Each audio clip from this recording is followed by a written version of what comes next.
अस्सलाम वालेकुम व्यूअर्स, आप देख रहे हैं फरी आइडियाज़। आज हम स्टिचिंग क्लास की पहली क्लास शुरू करते हैं। पहला लेसन मैं आपको आज देने लगी हूँ, इसीलिए इस वीडियो को आपने पूरा ज़रूर देखना है। इस वीडियो को आपने स्किप नहीं करना। ये चीज़ आपकी बेसिक है और आपको हमेशा काम आने वाली चीज़ है। चाहे आप जब भी बैठें काम करने के लिए, स्टिचिंग करने के लिए, ये चीज़ जो पहली क्लास में मैं आपको बता रही हूँ ये आपके लिए बहुत अच्छी और फ़ायदेमंद चीज़ है।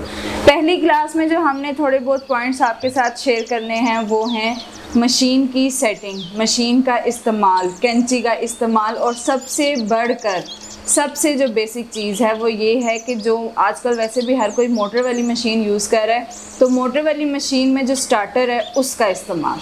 अगर तो आप स्टार्टर का इस्तेमाल बहुत अच्छा कर लेते हैं तो यकीन जाने कि आपका सूट बहुत अच्छा भी सिल सकता है और आपकी मशीन कभी ख़राब हो ही नहीं सकती। दूसरी बात ये कि कैंची चलाने की भी कुछ टेक्निक्स होती हैं। बहुत सारे लोग मतलब कैंची का इस्तेमाल सही नहीं करते, उसकी वजह से भी उनको प्रॉब्लम होती है। इसलिए आप मेरे साथ जुड़े रहें। ये 2 पॉइंट्स ज़्यादा बेसिक हैं, बाकी मशीन का इस्तेमाल मैं आपको साथ साथ बताती हूँ। सबसे पहले मशीन के बारे में थोड़ी सी गाइडलाइन आप ले लें। इसका ये काम करने बहुत ज़रूरी हैं। आप जब भी मशीन का इस्तेमाल करते हैं, और जो लोग वैसे भी सिलाई नहीं करते उनके घर अगर मशीन है भी तो वो बड़ी डस्टी होती है। सबसे पहले आपने मशीन को रखना है काम करने से पहले आपने अपनी मशीन की डस्टिंग ज़रूर करनी है। उसको हल्का हल्का इस तरह से, ये जो जिस तरह मैं मतलब ये काम कर रही हूँ, आपने भी इस तरह अपनी मशीन को हल्का फुल्का साफ़ ज़रूर करना है, क्योंकि डेली बेसिस पे इस पर डस्ट हो जाती है। इससे ये होगा कि डस्ट आपकी मशीन के अंदर नहीं जाएगी और जो है वो मशीन जाम नहीं होती। अच्छा, डस्टिंग हमारी होगी, उसके बाद आपने जो है धागा जब डालना है बीच में, फिरकी आपने भरनी है। अगर तो फिरकी आपको पता है कि यहाँ से भरी जाती है, आप इसके ऊपर फिरकी लगाते हैं और यहाँ से ये फिरकी भरी जाती है। एक और चीज़ कि कुछ लोगों की मशीन यूँ चलाने से इसको अगर आप ऊपर कर लें तो आपकी फिरकी ज़्यादा सही भरे जा सकती है, कुछ लोगों की इसकी वजह से फिरकी जाम हो जाती है। ये चीज़, ये पॉइंट आप देख लें। इसको आप हल्का सा प्रेस करेंगे तो आपकी फिरकी भरी जाएगी। उसके बाद आपने फिरकी की डब्बी को देखना है। इस चीज़ को आपने देखना है कि इसके अंदर कोई धागा तो नहीं है। अगर है तो इसको आपने ना अंदर से इसकी सफाई करनी है।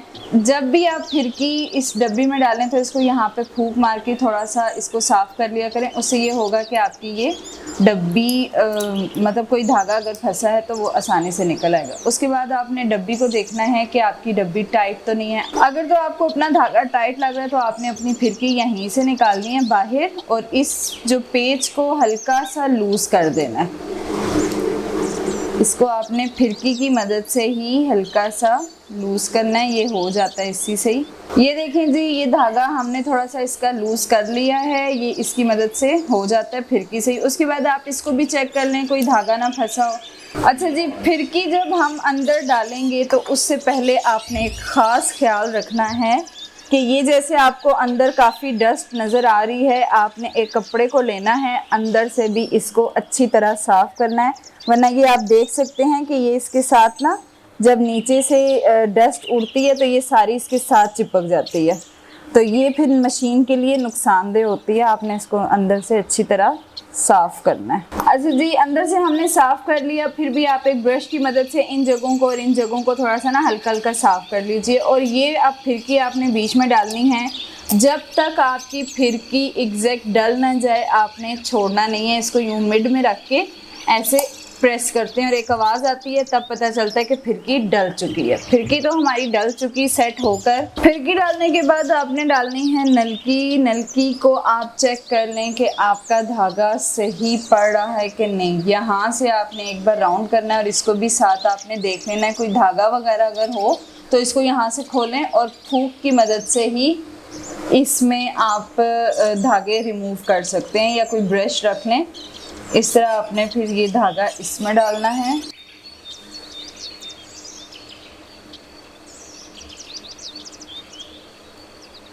ये धागा आपका डल चुका है, लेकिन आपने यहाँ से चेक करना है कि क्या ये धागा आपका टाइट है, तो आपने इसको हल्का सा लूज़ कर देना है। ये हमारा लूज़ हो गया, ठीक है। अब उसके बाद एक बार आपने पाँव इस धागे को पकड़ना है, ऐसे नीचे की तरफ करना है और ये आपका धागा आ गया। बहुत ज़्यादा आपने बार बार पाँव को ऐसे घुमाना नहीं है, वरना नीचे धागे फंस जाते हैं। ये हमारा काम हो गया। और ये चीज़ आपने लाजमी काम करना है कि जब भी कपड़ा बीच में रखें, ये धागे आपने दोनों निकालें, इनको हमेशा पीछे की तरफ करें। पीछे की तरफ धागा करेंगे तो कभी मशीन में धागा नहीं फंसेगा। अब आपने ये काम करना है कि अपने धागों को ऐसे दोनों को खींचना है और चेक करना है कि आपके इक्वल बाहर आ रहे हैं। अब ये मेरी मशीन के ऊपर नीचे वाला धागा इक्वल आ रहा है, मतलब इसमें कोई कहीं किसी एक धागे को भी खिंच नहीं लग रही। यहाँ तक हो गया हमारा काम। अगला जो हमारा काम आ जाता है वो आ जाता है स्टार्टर का। स्टार्टर वैसे तो पाँव से इस्तेमाल होता है, लेकिन मैंने ऊपर रखा है कि मैं आपको बता सकूं कि आप इसका इस्तेमाल किस तरह से करेंगे। कपड़े को आपने रखना है जब मशीन में, तो इस रुख पे कभी कपड़ा नहीं रखना कि ये कपड़ा आपका सारा मशीन के अंदर जाए। हमेशा कपड़े को इस रुख में रखना है कि कपड़ा आपका हमेशा ये जो ज़्यादा वाला है वो बाहर की तरफ हो। ये काम भी आपने कर लिया। उसके बाद आपने जब स्टार्टर को चलाना है, स्टार्टर का इस्तेमाल मैं आपको बता देती हूँ कि हमेशा स्टार्टर पे जब आप पाँव रखते हैं तो इस शेप में आपको पाँव रखना है। कभी भी आपने इस तरह से पाँव नहीं रखना। हमेशा स्टार्टर के ऊपर आपने पाँव इस तरह से रखना है और फिर आपने उसको आराम से शुरू करना है चलाना। बहुत ज़्यादा मैं आपको बताती हूँ यहाँ से कि आपने फ़ौरन इसको ऐसे नहीं कर देना। ये फिर एक तो आपकी मशीन का टांका भी टूट सकता है, टांका ख़राब भी हो सकता है। हमेशा आपने बड़ा स्लो इसको लेकर जाना है। ये आपकी मशीन चल गई, फिर आपने हल्का हल्का उठाना है, फिर चल गई। ये देखें इस तरह। अगर आपने मशीन की स्पीड तेज़ भी करनी है तो आपने अपनी मशीन की स्पीड एकदम तेज़ नहीं करनी, स्लो ऐसे। ये चीज़ पाँव हमेशा आपने इस तरह स्टार्टर पे रखना है, फिर आपका कभी भी एकदम स्पीड आपकी तेज़ नहीं होगी। ये हो गया। अब आप इस मशीन का टांका देख लें कि हमने थोड़ी बहुत सेटिंग तो की है। टांका बिल्कुल परफेक्ट है, लेकिन ये टांका बहुत छोटा है। साथ ही मैं आपको टांके का भी थोड़ा सा गाइड कर देती हूँ। अच्छा, टांका था मशीन का बहुत छोटा। नॉर्मली 10 पर आपका टांका बिल्कुल परफेक्ट होता है। यहाँ पे कुछ पॉइंट्स होते हैं, आप ऊपर की तरफ जाना शुरू होंगे यानी 15-30 तक अगर आप जाएंगे तो इट्स मीन कि ये टांका बहुत ही कम हो गया। आपने बस इसको 10 पर रखना है। 10 पर ये टांका आपको 10 पॉइंट नज़र आएगा लेफ़्ट साइड पर। 10 पर आपने ये रखना है। 10 पर ये टांका मशीन का बिल्कुल परफेक्ट देती है। फिर अब आपने इसको, और हमेशा याद रखिएगा कि कभी एकदम आपने कपड़ा रख के स्टार्टर नहीं चलाना। पहले हाथ की मदद से 1-2 टांके आगे करने हैं, उसके बाद आपने अपनी मशीन को चलाना शुरू करना। अब इसी में एक और चीज़ है कि जब आप स्टार्टर पाँव से चला रहे होते हैं, अक्सर चलाते चलाते आपको कहीं रोकना है तो आपने ऐसे रोकना है। अक्सर जब आप मशीन को चलाते हैं और चलाते चलाते आपको कहीं पर एकदम रुकना पड़ जाता है, जैसे मैं भी आपको बताती हूँ कि सिलाई स्पीड से हो रही है और एकदम आपको रोकना है मशीन को, तो बड़े ही आराम से आपने इसके ऊपर हाथ रखना है। ये मशीन वहीं पे रुक जाएगी। कभी यूं पकड़ के मत रोकिएगा, हमेशा यूं रखिएगा हाथ। अच्छा जी, यहाँ तक कि कुछ पॉइंट्स आपको उम्मीद है समझ आ गए होंगे। उसके बाद जब आपके मशीन का काम ख़त्म हो जाएगा, जब आपने ड्रेस स्टिच कर लेने हैं, आपने धागे को निकाल देना है और यहाँ से आपने डब्बी को भी निकाल देना है। इनको निकाल के आपने रखना है साइड पर। और हर रोज़, मतलब जब भी आप कोई एक आध सूट सिलाई कर रही हैं, कोई थोड़ा बहुत काम कर रही हैं, तो काम करने के बाद आपने 1 ड्रॉप यहाँ पे ऑयलिंग का करना है, 1 ड्रॉप आपने यहाँ पे डाल देना है, 1 ही ड्रॉप आपका ये 3 पॉइंट्स हैं यहाँ पे डालने हैं आपने। 1-1 ड्रॉप बस हर तरफ आपने इसके डाल देने हैं। ये बहुत ज़्यादा डालने की ज़रूरत नहीं है, बस 1 ड्रॉप। अगर आपकी मशीन रोज़मर्रा चल रही है तो फिर आपकी मशीन कभी भी ख़राब नहीं होती और ना ही जाम होती है।